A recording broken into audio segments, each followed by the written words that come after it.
Bougainville, Solomon Islands, November 1st, 1943, 05:45 hours. Captain Takeshi Yamamoto, commanding the 8th Tank Company, 6th Tank Regiment, stands in the cupola of his Type 97 Chiha medium tank, watching 14 armored vehicles advance through dense jungle terrain toward American Marine positions at Empress Augusta Bay, where Japanese doctrine considers infantry anti-tank capabilities limited to suicidal close assault tactics requiring physical contact with armored vehicles. His company carries orders to break the American beachhead through armored assault that Japanese planners believe will overwhelm Marine infantry, whose weapons intelligence reports describe as ineffective against armor at standoff ranges. What Captain Yamamoto cannot possibly know, what no Japanese armor commander could imagine, despite 2 years of Pacific warfare, is that American Marines now carry M1A1 Bazooka rocket launchers, capable of penetrating 5 inches of armor at 300-yard ranges, weapons developed in absolute secrecy and deployed throughout Pacific forces without Japanese intelligence detecting their existence until the shaped charge warheads begin transforming Japanese tanks into flaming coffins from distances Japanese doctrine considered safe from infantry threats. Within 3 hours, American bazookas wielded by Marine infantry concealed in jungle positions will destroy 12 of Yamamoto's 14 tanks through a weapon General Douglas MacArthur calls his tool of victory, a portable rocket launcher that renders Japanese armored tactics obsolete while simultaneously proving devastatingly effective against the reinforced concrete bunkers and coral fortifications that Japanese engineers considered impregnable to anything except direct artillery hits, fundamentally transforming Pacific Island warfare from attritional sieges into systematic destruction of Japanese defensive positions through infantry portable firepower that Japanese military planning never anticipated.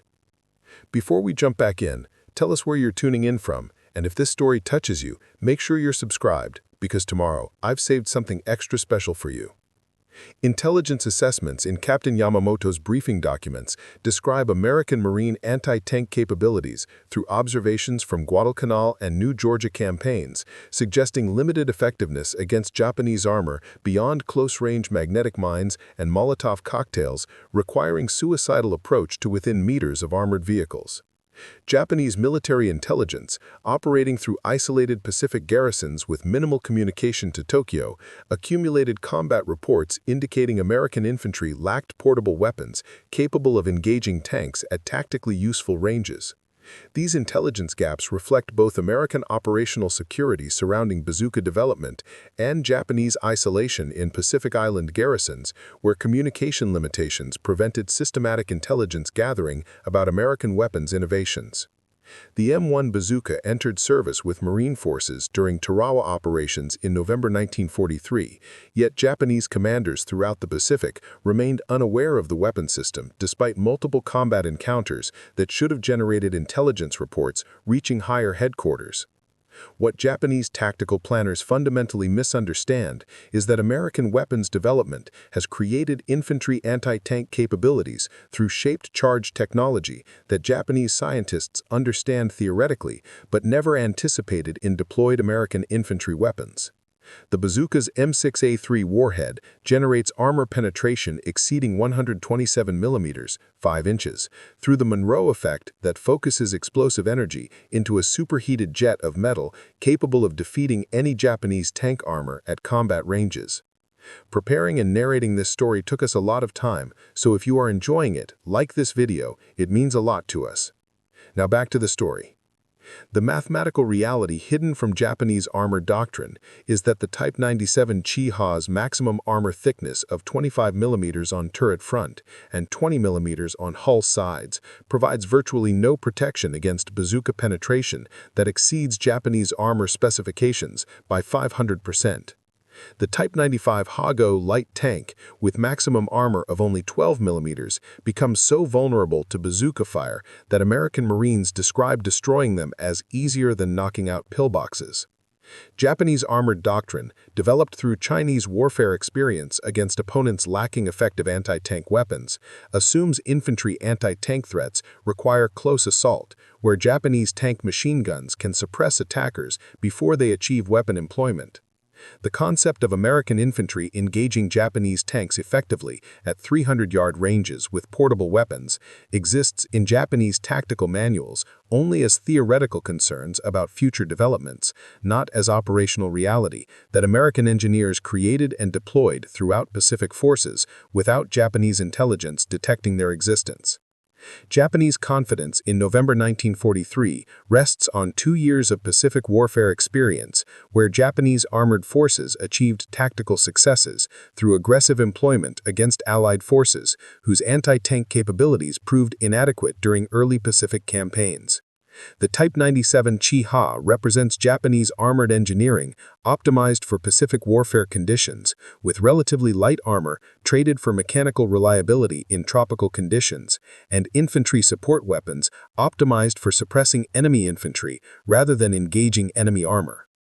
Captain Yamamoto commands experienced crews averaging 18 months of service, veterans of operations across China, Philippines, and Solomon Islands, where Japanese armored tactics proved effective against Allied forces, whose anti-tank capabilities consisted primarily of towed anti-tank guns, requiring static emplacement and clear fields of fire. His Type 97 tanks mount 57mm main guns, effective against Allied light tanks and fortifications, while carrying 2 7.7mm machine guns, providing suppressive fire against infantry anti-tank teams attempting close assault. Japanese tactical doctrine emphasizes aggressive armor employment with infantry support, with tanks advancing rapidly to close with enemy positions, while mechanized infantry suppress anti-tank positions identified through reconnaissance. This combined arms approach proved reasonably effective during early Pacific campaigns, where Allied anti-tank capabilities consisted of weapons requiring static positioning that Japanese tactics could identify and suppress. The defensive dimension of Japanese confidence extends beyond armored operations to encompass reinforced concrete bunkers and fortifications that Japanese engineers designed to withstand naval bombardment and artillery fire. Throughout the Pacific, Japanese forces construct elaborate defensive positions using reinforced concrete, coral limestone, and interconnected tunnel networks that American forces required weeks of siege warfare to reduce through systematic application of artillery, naval gunfire, and flamethrower assaults. Japanese defensive doctrine assumes these fortifications provide protection against everything except direct hits from large-caliber artillery, assumptions that bazooka-shaped charge warheads will devastate through portable firepower that penetrates reinforced concrete as effectively as tank armor. What Japanese intelligence services failed to detect was the systematic deployment of bazookas throughout Pacific Marine and Army forces through supply networks that delivered thousands of launchers and hundreds of thousands of rockets to forward island bases without Japanese reconnaissance identifying the weapon system. The bazooka's Pacific deployment began during Tarawa operations in November 1943, with Marine Raider battalions receiving priority distribution of M1A1 launchers and training in employment against both armor and fortifications. The Pacific tactical environment created unique requirements for bazooka employment that differed significantly from European theater operations. Dense jungle terrain limited engagement ranges while providing excellent concealment for ambush positions, creating ideal conditions for close-range anti-armor engagements where bazooka effectiveness maximized. Marine tactical doctrine emphasized using terrain features for concealment while achieving perpendicular shots against Japanese tank side and rear armor. The bunker-busting capability proved equally revolutionary in Pacific operations, where Japanese concrete fortifications required time-consuming reduction through artillery fire, flamethrowers, and demolition charges. Marines discovered that bazooka-shaped charge warheads could penetrate reinforced concrete bunkers and coral fortifications with single shots, creating tactical capabilities that transformed island warfare from attritional sieges to systematic destruction of defensive positions through portable infantry weapons. Technical Sergeant John Basilone, legendary Marine who earned the Medal of Honor at Guadalcanal, participated in bazooka training at Camp Pendleton before returning to combat at Iwo Jima. Basilone's training emphasized the weapon's dual-role capability against armor and fortifications, with instruction covering optimal firing positions, target selection prioritizing side and rear armor aspects, and immediate displacement after firing to avoid Japanese suppressive fire. The ammunition development for Pacific operations included specialized rockets beyond standard anti-armor rounds, with white phosphorus rounds providing psychological effects against Japanese infantry and practice rounds allowing extensive training without depleting combat ammunition stocks. This ammunition variety created tactical flexibility that European theater operations rarely required, with Marines employing bazookas against targets ranging from tanks to bunkers to cave entrances, depending on tactical situations. Marine training doctrine emphasized that every rifle squad should include at least one bazooka team, creating distributed anti-armor and bunker-busting capability throughout infantry formations, rather than concentrating anti-tank weapons in specialized units. This organizational approach, unique to Marine Corps doctrine, ensured that every infantry unit possessed organic capability to engage armor and fortifications without requiring dedicated anti-tank gun support. As Captain Yamamoto's tank company advances through dense Bougainville jungle during pre-dawn darkness on November 1st, his crews followed tactical procedures developed through Pacific warfare experience, emphasizing rapid movement to contact, followed by aggressive assault, overwhelming enemy positions before organized resistance develops. Yamamoto's battle plan assumes American Marines will occupy hasty defensive positions lacking prepared anti-tank defenses, creating opportunities for Japanese armor to achieve breakthrough before American artillery and naval gunfire can concentrate against his advance. Japanese tank commanders maintain visual communication during advance, with radio communication limited to essential command transmissions due to radio scarcity and Japanese doctrine emphasizing radio silence for operational security. The Type 97 tanks advance in column formation along jungle trails that terrain conditions dictate, with infantry screening forward to identify American positions and suppress resistance as Japanese armor closes to engagement range. Japanese tactical assumptions reflect Japanese intelligence assessments suggesting American anti-tank capabilities require static gun positions with clear fields of fire, conditions that dense jungle terrain prevents in most tactical situations. Japanese doctrine considers jungle terrain favorable for armored operations because vegetation concealment prevents American anti-tank guns from achieving effective engagement ranges, while Japanese armor can maneuver close to American positions before encountering effective resistance.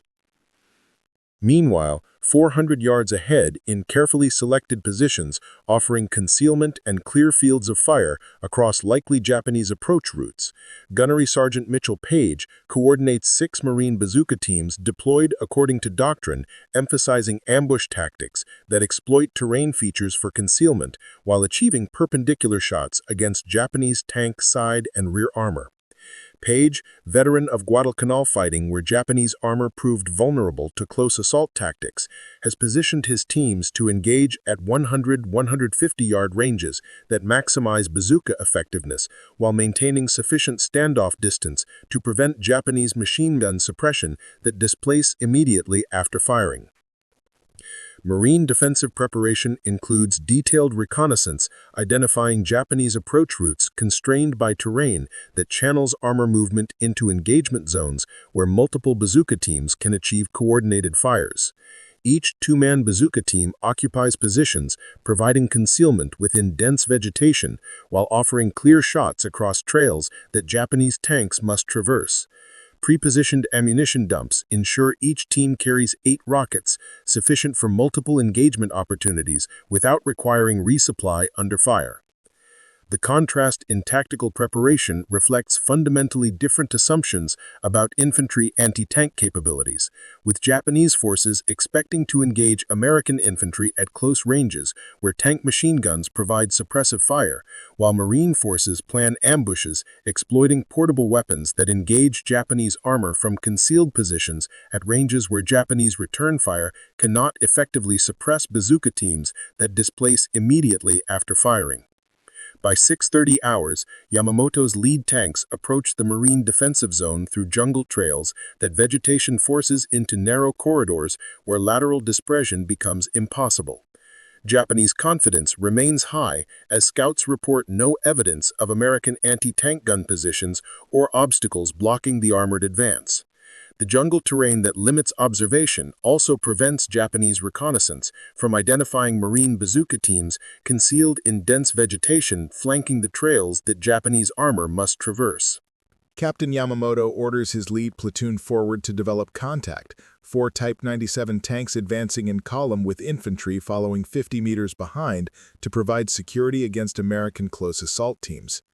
Japanese doctrine emphasizes speed during jungle advances, with tanks moving rapidly through constrained terrain to minimize exposure time during vulnerable approach movements.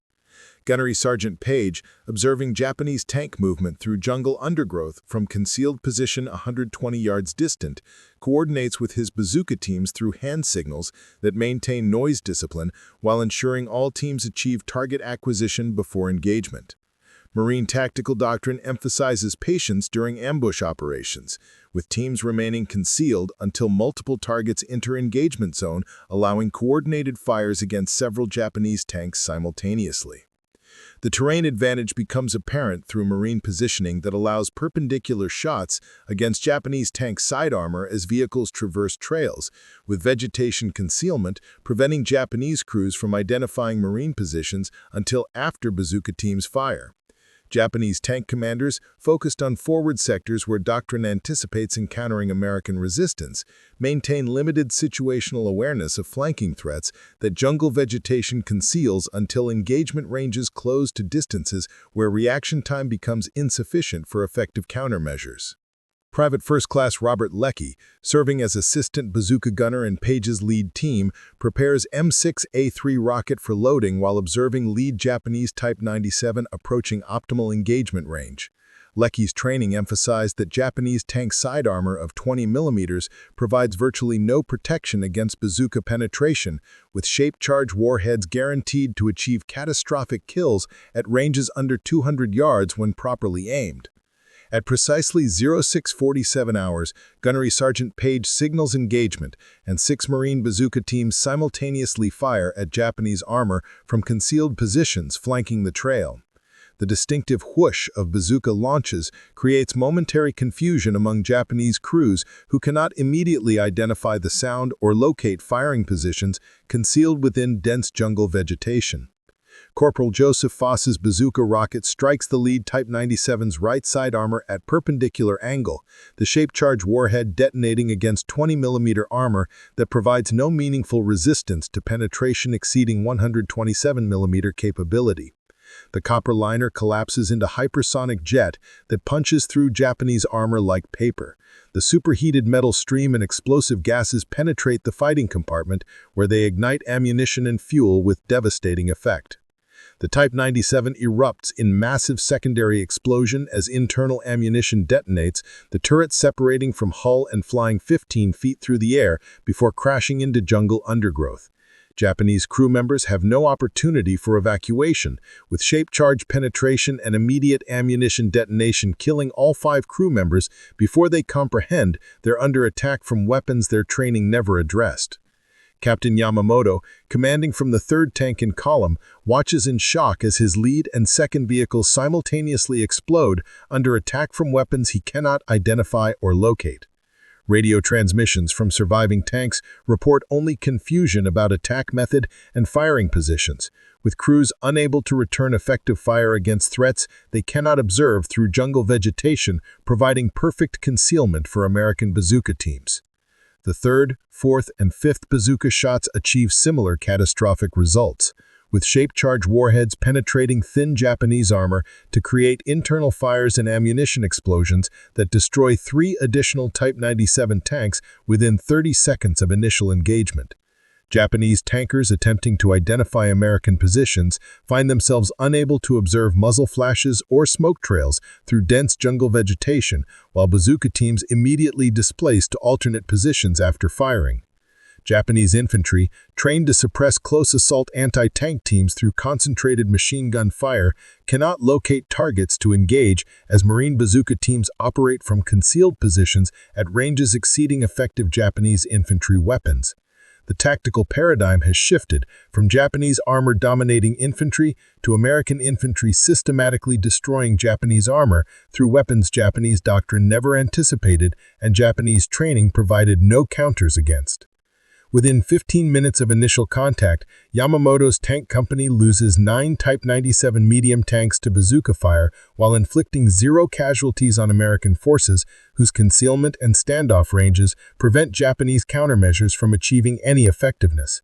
The kill ratio, 9-0 in Marine favor, demonstrates how portable anti-tank weapons optimally employed in favorable terrain create tactical advantages that Japanese armor cannot overcome through tactics, training, or aggressive action. Colonel Tohichi, monitoring radio reports from forward units, confronts tactical reality that challenges every assumption about armored warfare in Pacific jungle terrain. American infantry possess weapons capable of destroying Japanese armor from concealed positions at ranges where Japanese return fire proves ineffective, creating tactical situations where Japanese armor advantages disappear while vulnerability to ambush becomes acute.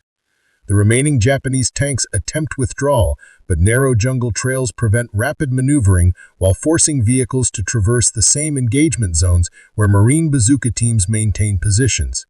Yamamoto orders his surviving tanks to reverse course, but the confined terrain makes backing movements slow and exposes thin rear armor to additional bazooka teams positioned to engage withdrawal routes. Gunnery Sergeant Page, coordinating continued engagement through hand signals, directs his teams to target withdrawing Japanese tanks with emphasis on immobilizing lead and trail vehicles to trap remaining armor in engagement zones where systematic destruction becomes possible. Private Leckie, loading his third rocket after achieving 2 confirmed kills, observes Japanese infantry attempting to locate Marine positions through reconnaissance by fire, spraying machine gun fire into vegetation, hoping to suppress American teams whose actual positions remain unknown. The Japanese suppression fire proves entirely ineffective, as Marine teams occupy concealed positions that Japanese fire patterns never engage, while American return fire from M1 Garand rifles achieves precision casualties against exposed Japanese infantry visible through gaps in vegetation. The mechanical vulnerability of Japanese tanks becomes apparent as 2 Type 97 suffer mechanical failures during attempted rapid withdrawal. Their overheating engines and transmission problems create abandoned vehicles that American forces will capture intact. The mechanical unreliability, combined with catastrophic vulnerability to bazooka fire, create cumulative disadvantages that make Japanese armored operations in jungle terrain tactically impossible once American forces deploy portable anti-tank weapons. Later that same day, Marine forces advanced toward Japanese defensive positions featuring reinforced concrete bunkers the Japanese engineers constructed using 3 feet of reinforced concrete over coral limestone foundations, fortifications that resisted previous American assaults requiring extended artillery preparation and flamethrower assaults to reduce. Sergeant John Basilone, leading his machine gun section in support of the advance, coordinates with bazooka teams to demonstrate the weapon's revolutionary capability against fortifications. Sergeant Daniel Price, commanding one of Basilone's attached bazooka teams, positions his launcher at 75-yard range from Japanese bunker, whose firing ports continue delivering machine gun fire that pins down advancing Marine infantry. Price's training emphasized that shaped charge warheads penetrate concrete as effectively as armor, with bunker engagement requiring shots aimed at firing ports or wall sections away from reinforced corners. Price's rocket strikes the bunker's concrete wall 18 inches from firing port, the shaped charge warhead penetrating 36 inches of reinforced concrete to detonate inside the fortification, where overpressure and fragmentation effects kill all 7 Japanese defenders instantly. The bunker, which resisted 2 hours of artillery fire during previous assaults, disappears as effective defensive position within 3 seconds of single bazooka shot. The tactical revolution becomes immediately apparent to Marine commanders witnessing systematic destruction of Japanese fortifications through portable weapons requiring 2-man teams rather than time-consuming artillery support or dangerous flamethrower assaults. Captain Paul Douglas, commanding Company K, immediately requests additional bazooka teams for systematic reduction of Japanese defensive positions that previous tactics required days to overcome through attrition. The psychological impact on Japanese defenders proves as significant as physical destruction, with survivors describing terror of watching reinforced bunkers they considered impregnable destroyed by single infantry weapon shots. Japanese defensive doctrine assumed concrete fortifications provided protection, requiring direct artillery hits to defeat, not portable weapons that infantry squads carry routinely. The strategic calculation shifts from attritional island sieges requiring weeks of systematic reduction to rapid conquest through portable firepower that neutralizes Japanese defensive advantages. Lieutenant General Tomoyuki Yamashita, commanding Japanese forces throughout the Philippines, receives increasingly desperate tactical reports from subordinate commands describing American infantry weapons that penetrate reinforced concrete fortifications with single shots. Yamashita's defensive planning for anticipated American invasion must confront the reality that Japanese concrete bunkers and pillboxes, defensive positions requiring months of construction and thousands of tons of concrete, become vulnerable to portable weapons that American infantry squads carry routinely. The human cost becomes apparent through Japanese casualty statistics, showing defensive position casualties increasing dramatically when American forces employ bazookas systematically against fortifications. Japanese soldiers defending bunkers that previously required direct artillery hits to neutralize now face instant death from weapons firing from ranges their return fire cannot suppress effectively, creating psychological terror that multiplies physical destruction through anticipatory fear among defenders witnessing systematic fortification destruction. The American invasion of Leyte in October 1944 demonstrates bazooka employment at operational scale, as MacArthur's forces deploy thousands of launchers throughout assault divisions with tactical doctrine refined through 2 years of Pacific Island combat. The 7th Infantry Division lands with 186 bazooka teams distributed throughout rifle companies, creating organic anti-armor and bunker-busting capability that transformed tactical operations from sequential reduction of Japanese positions to simultaneous engagement of defensive networks. Colonel Aubrey Newman, commanding 34th Infantry Regiment during Leyte operations, coordinates bazooka employment against Japanese defensive positions around Dagami that include 47 reinforced concrete bunkers connected through tunnel networks Japanese engineers considered impregnable to anything except sustained artillery bombardment. Newman's bazooka teams systematically reduce these fortifications in 3 days through coordinated attacks that previous tactics would have required 2 weeks to accomplish, demonstrating how portable firepower transforms operational tempo. Technical Sergeant Leonard Funk, leading Company C's weapons platoon, personally directs bazooka teams destroying 23 Japanese bunkers during the advance inland from Leyte beachhead.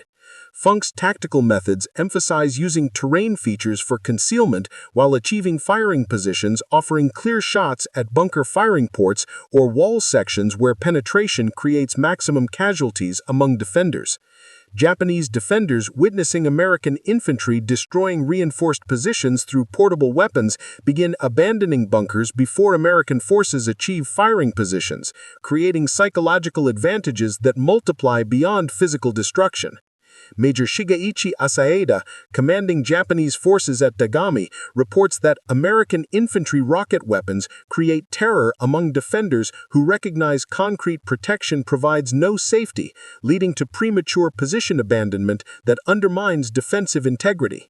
The armor engagement dimension remains significant as Japanese 2nd Armored Division commits Type 95 Hago light tanks and Type 97 Chiha medium tanks, attempting to contain American beachhead expansion.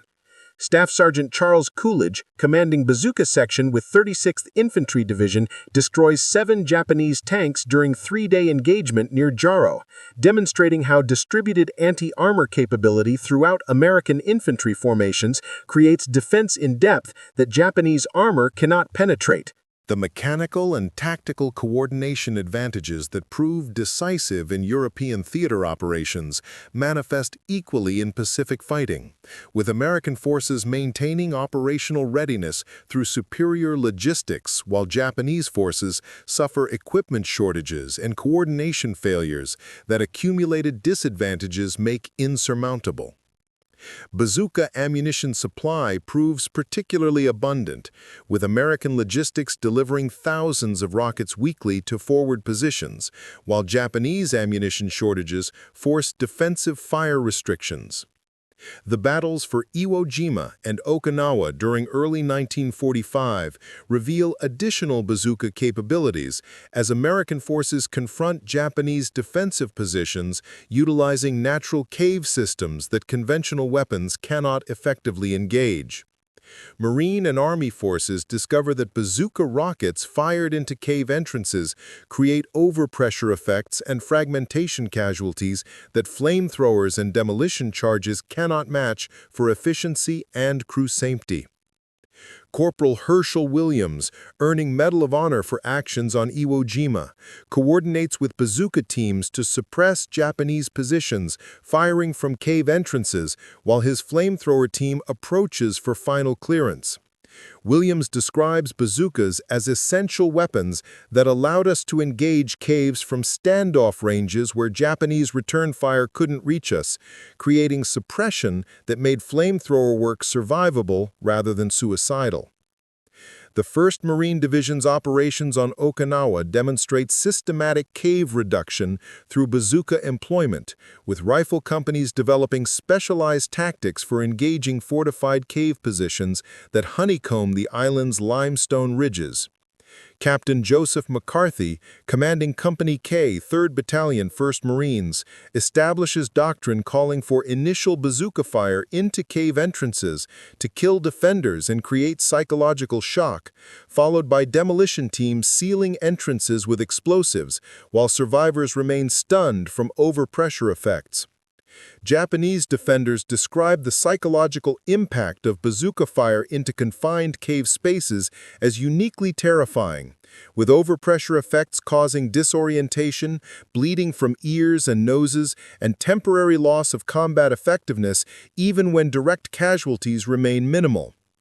Lieutenant Satoru Omagari, one of few Japanese officers captured alive after defending cave positions on Okinawa, reports that the American rocket weapons made our caves into death traps, where concrete and rock protection meant nothing against weapons that killed through pressure and fragments in confined spaces. The statistical effectiveness proves dramatic, with Marine after-action reports documenting that bazooka-led cave reduction tactics achieve objective completion in 60% less time while suffering 40% fewer casualties compared to operations relying primarily on flamethrowers and demolition charges. This tactical efficiency translates directly into operational tempo advantages that MacArthur's forces exploit throughout final Pacific campaigns. Japanese tactical commanders, confronting systematic fortification and armor destruction through American portable weapons, attempt implementing countermeasures that resource limitations and fundamental doctrinal constraints make largely ineffective. Japanese engineering directives issued in early 1945 call for increased concrete thickness in bunker construction, but cement shortages and construction time requirements prevent widespread implementation before American forces overrun defensive positions. General Tadamichi Kuribayashi, commanding Japanese forces on Iwo Jima, issues tactical orders emphasizing dispersed defensive positions rather than concentrated bunkers, attempting to reduce bazooka effectiveness through target distribution. Kuribayashi's adaptation proves only marginally effective, as American forces simply engage dispersed positions sequentially, using abundant bazooka ammunition stocks that allow engagement of any identified defensive position regardless of distribution patterns. Japanese armor doctrine evolves to emphasize defensive positions in defilade rather than mobile operations, but the fundamental vulnerability of thin Japanese armor to bazooka penetration makes tactical adjustments largely irrelevant.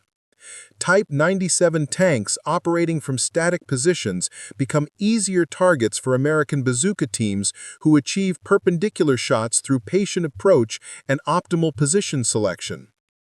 Colonel Takeshi Yamaguchi, commanding Japanese armored forces on Luzon during Philippines campaign, reports that American infantry rocket weapons render our armor tactically useless regardless of employment doctrine, with thin armor providing no protection, while mechanical reliability problems prevent sustained operations even when tactical situations favor armor employment.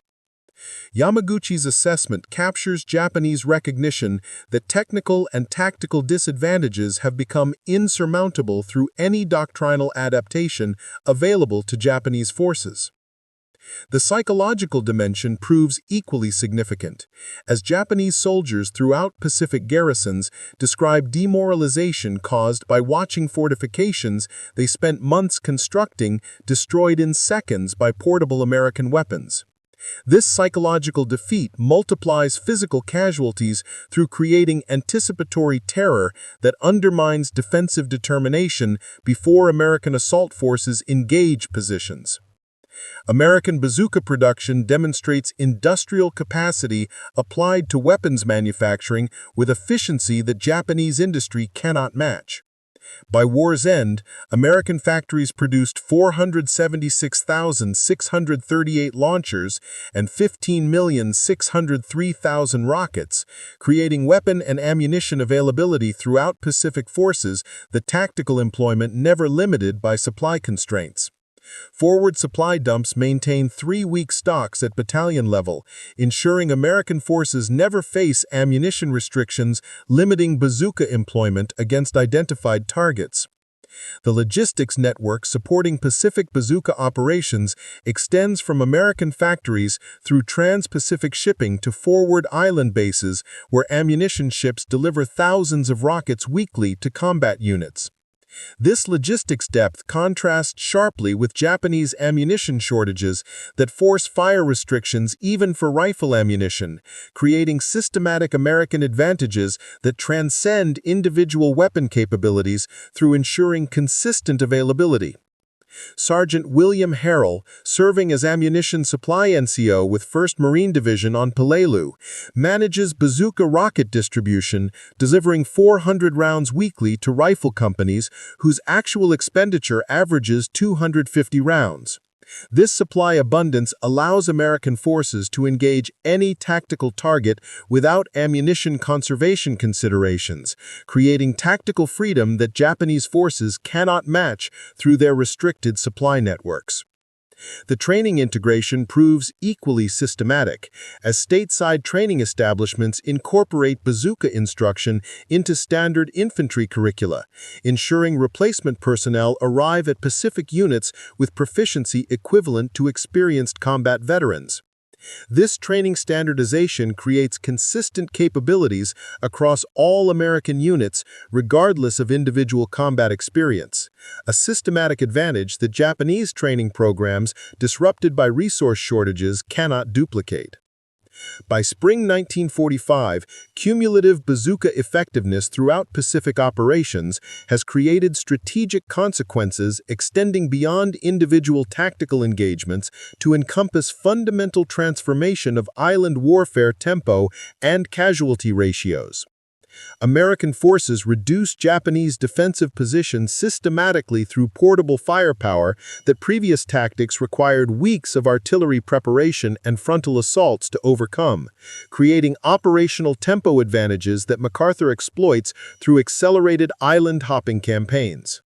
Admiral Chester Nimitz, commanding Pacific Fleet operations, incorporates bazooka capabilities into operational planning for final assaults on Japanese home islands, with tactical doctrine assuming systematic reduction of Japanese coastal fortifications through infantry portable weapons rather than extended naval bombardment. This planning revolution indicates American recognition that weapons innovation has created tactical capabilities fundamentally transforming amphibious warfare from attritional sieges to rapid conquest through portable firepower. The casualty reduction proves strategically significant as American forces achieve operational objectives with substantially fewer casualties when employing bazookas systematically against Japanese fortifications.